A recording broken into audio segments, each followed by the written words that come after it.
মাঝখানে উপস্থিত আছেন ভুবনেশ্বর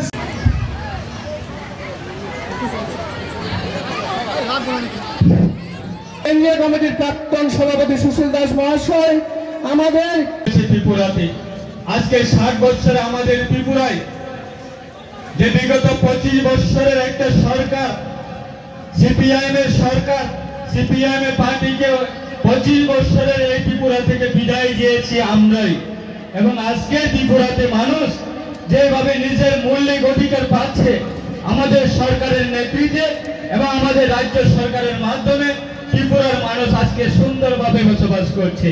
তাই আপনারাও আগামী দিনে এই 5 বছরের আমাদের বিভিন্ন চাহিদা পূরণ নাও হতে পারে, আরো 5 বছরের জন্য আগামী এই নির্বাচনে আমাদের অত্যন্ত এই এলাকার সমস্ত আমাদের নির্বাচন অত্যন্ত গুরুত্বপূর্ণ। আমাদের বিভিন্ন দাবি দাবা সেটাকে আমরা অবশ্যই আমরা পূরণ করার ক্ষেত্রে আপনারা আমাদের এই যে ইউপিপিএল এর সিম্বল হচ্ছে আমাদের ট্রাক্টর, আরেকটা রিজনাল পলিটিক্যাল পার্টি সিম্বল হচ্ছে নাঙ্গল।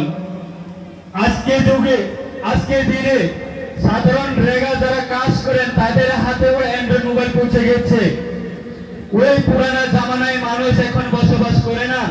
আজকে দিনে আমাদের ত্রিপুরাতেও কোনো ব্যক্তি কৃষক খেতি চাষ করতে গিয়ে কোনো ব্যক্তি আজকে দিনে দাঁড়িয়ে নাঙ্গল ব্যবহার করে না এবং গরু দিয়ে নাঙ্গল চাষ করার মতো লোক আজকে ত্রিপুরাতে নেই, আসামে নেই, বিটিআরে নেই, সারা ভারতবর্ষের মধ্যে কোনোখানে নেই।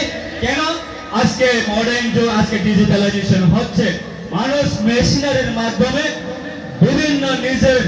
বিভিন্ন চাষবাস করার ক্ষেত্রে মেশিনারি জিনিসগুলি ব্যবহার করে থাকে। এর কারণে 10 বছরের আগে যারা রেগা কাজ করতেন তাদের হাতে ব্রেকের মোবাইল পর্যন্ত ছিল না। আর আজকে দিনে দাঁড়িয়ে আমাদের যারা মহিলারা, যারা দিদিরা, যারা রেগা শ্রমিক কাজ করে থাকে তাদের হাতেও আজকে দিনে দাঁড়িয়ে অ্যান্ড্রয়েড মোবাইল পৌঁছে গেছে। তার কারণে আজকে যুগটা হচ্ছে পরিবর্তন যুগ। এই নাঙ্গল দিয়ে মানুষ কোন রাজ্যের মধ্যে, কোন এলাকার মধ্যে, কোন প্রদেশ মধ্যে, কোন গ্রামীণ এলাকায় নাঙ্গল দিয়ে চাষ করার মতো লোক এখন নেই। সবাই মেশিনারি ট্রাক্টর দিয়ে ব্যবহার করছে। তার কারণে আমাদের দাদা আজকে এই যুব বয়সে উনি দেশের প্রধানমন্ত্রীর সঙ্গে ডাইরেক্টলি কথা বলছে, উনি আমাদের দেশের স্বরাষ্ট্রমন্ত্রীর সঙ্গে কথা বলছে, উনি সমস্ত সময় যে কোনো সময়ে উনি শুধু বিটিআর জনগোষ্ঠীর জন্য উনি বিভিন্ন সময়ে দিল্লি গিয়ে ডাইরেক্টলি কথা বলছে, শুধু বিটিআর কে ডেভেলপমেন্ট করার জন্য, বিটিআর কে সুরক্ষিত রাখার জন্য, বিটিআর এর মানুষের যে মৌলিক অধিকার সেটা গ্রামীণ প্রত্যেকটা পরিবার ভিত্তি মানুষের কাছে পৌঁছানোর জন্য ডাইরেক্টলি ভাবে উনি সমস্ত প্রত্যেকটা সময়ে উনি দেশের প্রধানমন্ত্রীর সঙ্গে কথা বলছে, স্বরাষ্ট্রমন্ত্রীর সঙ্গে কথা বলছে।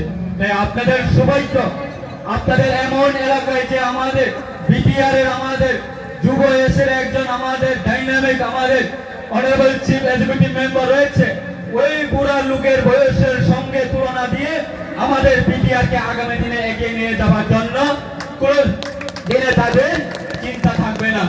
একটা দিকে হচ্ছে বয়সের